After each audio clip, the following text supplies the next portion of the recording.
오늘 우리가 함께 나누실 하나님의 말씀은 로마서 12장 1절입니다. 우리 한 목소리로 함께 읽도록 하겠습니다. 그러므로 형제들아, 내가 하나님의 모든 자비하심으로 너희를 권하노니 너희 몸을 하나님이 기뻐하시는 거룩한 산 제물로 드리라. 이는 너희가 드릴 영적 예배니라. 주님의 말씀입니다. 하나님 감사합니다. 아멘. 여러분, 제가 지금부터 이야기하는 단어들의 공통점을 한번 주의 깊게 찾아보시겠어요? 작은 거인, 침묵의 소리, 성공적인 실패, 산 재물. 이 표현들은 어떤 공통점이 있을까요? 하나같이 의미가 모순된 내용들을 담고 있죠.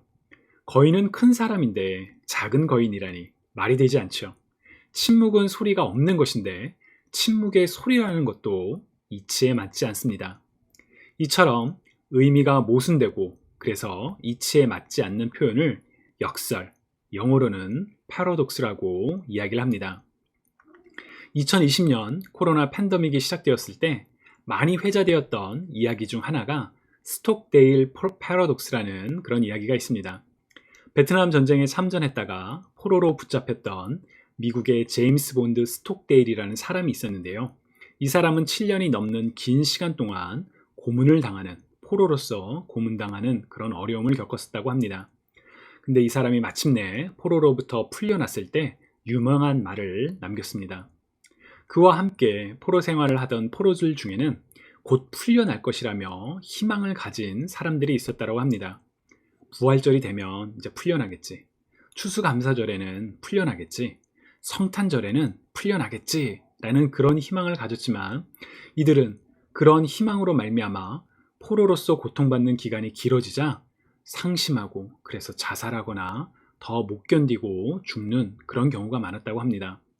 반면 스톡데일은 냉엄한 현실을 그대로 받아들이면서 고문 가운데도 꿋꿋이 버텨냈다고 합니다. 이처럼 어려움에 처했을 때 무조건적으로 낙관하기보다는 현실을 인식하며 대처할 때 오히려 살아남을 수 있다라는 그런 희망의 역설을 스톡데일 패러독스라고 이야기를 합니다. 코로나 팬데믹이 시작되었을 때 많은 사람들이 이 스톡데일 패러독스를 인용하며 코로나 팬데믹이 곧 끝날 것이다, 조금만 참으면 된다 라는 그런 희망을 품기보다는 냉엄한 현실을 분명하게 인식하여 그리고 이 위기를 기회로 삼아야 합니다 라고 주장하곤 했습니다. 지난 팬데믹 기간을 돌이켜보면 정말 그 말이 맞았다라는 생각이 들기도 합니다. 우리는 백신만 나오면 이제 괜찮아지겠지. 그래서 이제 백신이 나오고 나니까 백신을 이제 맞을 수만 있다면, 백신이 잘 보급되면 괜찮아지겠지. 그래서 백신을 맞았는데 이제는 부스터샷을 맞으면 괜찮아지겠지 라는 그런 기대도 있었는데 그런 기대와는 상관없이 무려 2년 넘게 팬데믹이 이어지고 있기 때문입니다. 2년이라는 긴 시간이 지나면서 사실 이제는 좀 지치는 마음도 있고 또 익숙한 마음에 안일함도 있는 바로 이런 상황 속에서 스톡데일 패러독스가 우리에게 이야기하는 것처럼 막연한 희망을 붙잡기보다는 현실의 어려움을 직시하며 오늘 우리가 할 수 있는 일, 이 위기를 어떻게 하면 기회로 바꿀 수 있을지 바라보는 안목과 용기가 그 어느 때보다 중요한 시기가 아닐까 싶습니다. 주님이 사랑하시는 여러분, 스톡데일 패러독스가 주는 교훈과 더불어 성경적인 소망과 사명을 함께 살아나가실 수 있기를 축복합니다. 우리에게는 분명한 소망이 있습니다. 예수 그리스도께서 다시 오시면 만물을 새롭게 하실 것이라는 소망, 마라나타, 주 예수여 어서 오십시오 라는 그런 간절한 소망이 우리에게 있죠. 그러나 우리 그리스도인들은 그 소망만을 바란 채 맹목적인 기다림으로 공허한 그런 낙관론의 삶으로 부름받지 않았습니다.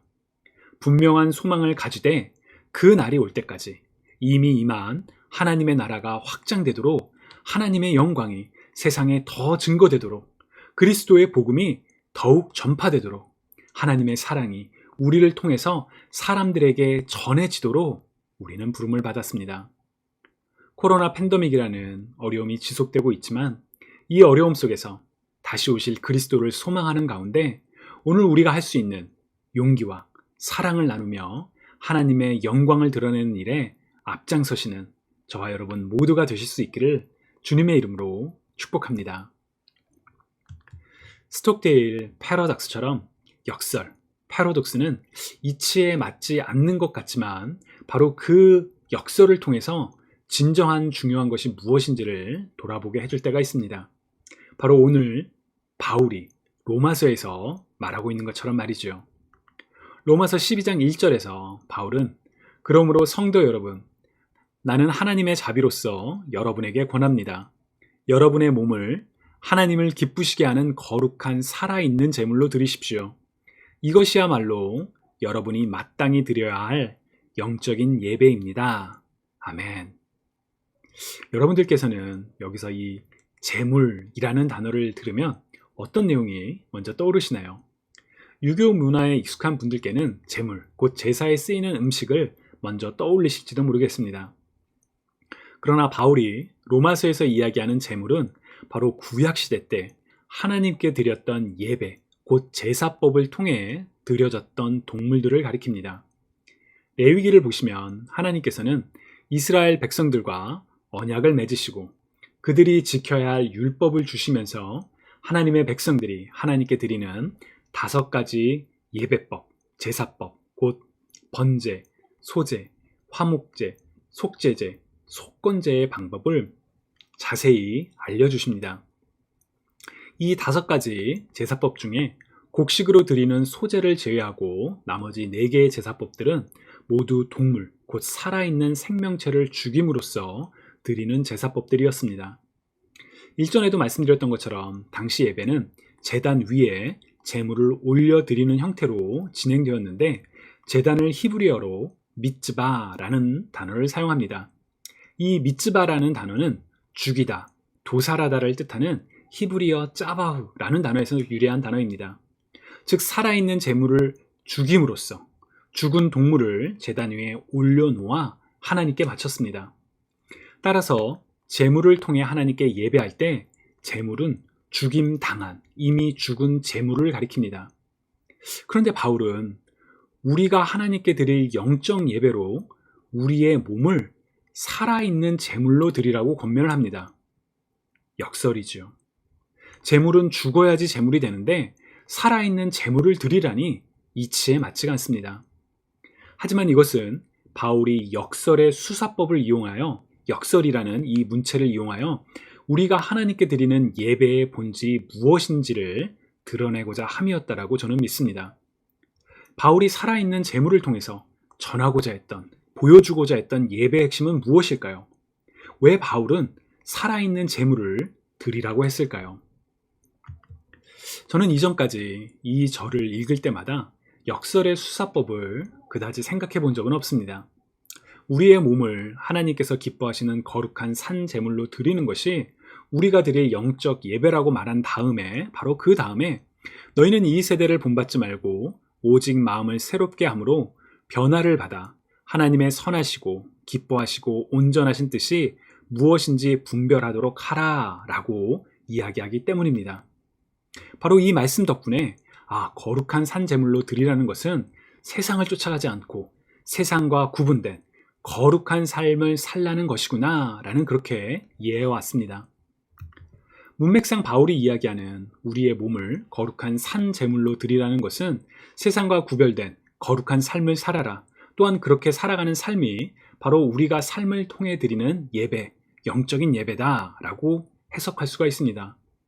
우리들에게 참 중요하고 또 필요한 해석이죠. 왜냐하면 우리는 간혹 삶을 통해 드리는 예배를 간과하는 경우가 있기 때문입니다.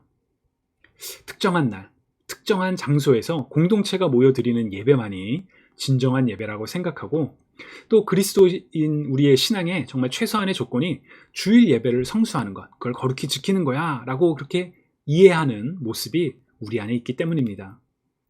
주일에 그리스도인들이 함께 모여 하나님께 예배드리는 일, 참 아름다운 일이죠. 그러나 우리는 일주일에 단 하루, 아니 그 중에서도 단 몇 시간만 그리스도인으로 살도록 부름받지 않았습니다. 하나님께서 우리를 하나님의 자녀로 부르실 때 일주일의 대부분은 너희들 원하는 대로 살다가 단 하루에 교회 건물에 와서 예배드리면 된다, 그렇게 우리를 부르시지 않으셨습니다. 하나님께서는 우리가 세상 속에서 하나님의 자녀로 하나님의 거룩한 소유이며 세상 가운데 구별된 거룩한 제사장으로 살도록 우리를 부르셨지요. 그런 점에서 우리의 예배는 특정한 날, 특정한 시간 속에서만 이루어지는 것이 아니라 우리가 살아가는 삶 전체를 통하여 이루어져야 합니다. 그렇기에 우리의 몸을 거룩한 산 제물로 드리라는 바울의 권면은 우리의 몸을 통해, 곧 우리의 삶을 통해 하나님께 예배드리는, 하나님께 바쳐지는, 하나님 앞에서 구분된 거룩한 삶을 살라는 권면인 것이지요. 주님을 사랑하시는 여러분, 바울의 권면처럼 세상 속에서 살아가되 세상에 물들지 않은, 세상으로부터 구분된 거룩한 삶을 살아가는 저와 여러분 모두가 되시기를 주님의 이름으로 축복합니다. 사실 이렇게 사는 삶이 쉽지는 않습니다. 우리에게 예배는, 우리가 생각하는 보통의 예배는 우리가 함께 모여서 찬송도 하고 기도도 하고 말씀 등의 그런 순서로 이어지는 그런 형태가 그게 예배지 라고 생각하는 경향이 강하기 때문입니다. 그러나 사실 예배의 본질을 생각해보면 특정한 순서로 진행되는 일종의 의식이 예배가 아니라 하나님을 향한 우리의 찬양과 감사, 마땅히 올려드려야 할 영광과 존귀를 올려드리는 모든 우리의 생각과 말과 행동이 다 예배입니다. 삶을 통해서 우리의 생각, 말과 행동, 모든 것들을 통하여 하나님께 마땅히 올려드려야 할 찬양과 경배와 영광과 존귀를 올려드리는 저와 여러분 모두가 되시기를 주님의 이름으로 축복합니다. 지금까지 로마서 12장 1절 너희 몸을 거룩한 산 제물로 드리라는 권면이 삶의 예배, 거룩한 삶을 가리킨다라는 그 해석을 우리가 함께 살펴보았는데요. 아쉬운 것은 만약 우리가 이렇게만 해석한다면 바울이 담고자 했던 역설의 의미가 드러나지가 않습니다. 거룩한 삶만을 강조하고자 했다면 굳이 이치에 맞지 않는 말, 산 제물, 살아있는 제물이라는 역설적인 표현을 사용할 이유가 없습니다. 그렇다면 도대체 왜 바울은 산 제물이라는 이상한, 말이 맞지 않는 그런 표현을 사용했을까요? 먼저 우리가 주목해야 될 부분은 바울이 로마서에서 복음에 관하여 설명할 때 바울은 구약의 의미를 제외하지 않았습니다. 바울은 로마서 전반에서 구약부터 내려온 하나님의 구속사, 곧 이스라엘 민족을 향한 하나님의 구원이 어떻게 이방인들에게까지도 확장되었는지, 또 어떻게 구원이 그리스도로 말미암아 이루어졌는지를 총체적으로 조명합니다. 그런 점에서 바울이 이야기하는 제물은 그리스도께서 오시기 전에 행해졌던 예배, 곧 동물을 죽임으로써 드렸던 구약시대의 제물을 가리킵니다. 그럼에도 불구하고 죽여야만 드릴 수 있는 제물이 아니라 살아있는 제물을 드리라고 이치에 맞지 않는 이 역설의 수사법을 사용해서 바울은 강조하고 싶었던 그런 내용이 있었던 것이죠. 왜 바울은 산 제물이라는 이런 표현을 사용하고 있을까요? 저는 바로 그리스도를 강조하기 위해서였다고 믿습니다. 바울은 산 제물의 역설을 통해 그리스도로 말미암아 성취된 구원, 예배의 변화를 분명하게 드러내고자 했다라고 믿습니다. 그리스도께서 오시기 전에 하나님의 백성들은 하나님께 예배드리기 위해 동물을 죽였습니다. 어쩌다 한 번 죽이는 것이 아니라 그들의 예배 가운데는 매일같이 진행되었던 번제가 있었고 또 다양한 상황과 목적에 따라 빈번하게 동물을 죽여드리는 그런 예배들이 진행되었습니다. 왜 이렇게 많은 동물들을 죽여야만 했을까요? 성경은 왜 생명을, 왜 피를 흘려야만 했는지를 분명하게 이야기합니다. 레위기 17장 11절을 세번역 성경으로 읽어보면 생물의 생명이 바로 그 피 속에 있기 때문이다. 피는 너희 자신의 죄를 속하는 제물로 삼아 제단에 바치라고 너희에게 준 것이다. 피가 바로 생명을 지니고 있기 때문에 죄를 속하는 것이다. 아멘. 죄의 값은 사망, 곧 죽음이기에 죽음을 속죄하기 위해 다른 생명의 피를 흘렸던 것이지요. 피 흘림 없이는 사함이 없다라는 말씀처럼 속죄를 위해 누군가의 다른 생명의 피가 필요했습니다. 그래서 동물을 죽여야만 했던 것이죠. 구약의 예배에서 제물을 드리는 것에는 속죄함 외에도 여러 가지 신학적 의미가 담겨 있습니다. 학자들은 동물과 곡식을 바침으로써 하나님의 백성들이 하나님을 인정하며 감사할 수 있었다라고 설명합니다. 당시 이스라엘 백성들이 바쳤던 동물이나 곡식은 그들의 삶에서 없어서는 안 되는 아주 중요한 재산이었고 그들이 살아가기 위해 먹어야 하는 양식이었습니다. 그 소중한 것들을 하나님 앞으로 가져나올 때 그들은 어떠한 마음이었을까요? 만약 그 동물과 곡식들이 내 것이다, 내가 내 능력으로 번 것이다 라는 그런 생각이 있었다면, 그런 생각이 많았다면 가져오면서도 마음에 껄끄러움이 있지는 않았을까요? 그러나 반대로 이 모든 것들이 하나님께서 주셨다라는 분명한 확신이 있었다면 자원함으로, 기쁨과 감사함으로 가져 나올 수 있었을 것입니다. 즉 그들은 자신에게 소중한 동물과 곡식을 제물로 가져 나오며 이 모든 것들이 하나님으로부터 말미암은 것이다, 하나님께서 공급해 주셨다라는 고백을 했던 것이지요. 다시 말하면 하나님의 하나님 되심을 매 예배마다, 제사마다 인정하고 있었던 것입니다. 그와 동시에 하나님께서 공급해 주셨음에 대한 감사의 마음도 담겨 있었을 것입니다. 그런 점에서 이스라엘 백성들이 이 제물을 죽일 때마다 그들에게 필요한 속죄와 더불어 하나님의 하나님 되심을 인정하며 감사를 드리는, 다시 말하면 하나님께 마땅히 올려드려야 할 영광과 감사를 올려드리는 예배를 드렸던 것이지요. 오늘날 우리 그리스도인들은 더 이상 이렇게 제물을 죽이는 과정을 통해 하나님을 예배하지 않습니다. 우리의 예배에 문제가 있는 것은 아닐까요? 왜 우리는 이런 과정이 없어도 괜찮을까요? 왜냐하면 우리에게는 우리를 대신하여 단번에 그러나 완전한 속죄를 이루신 그리스도께서 계시기 때문입니다.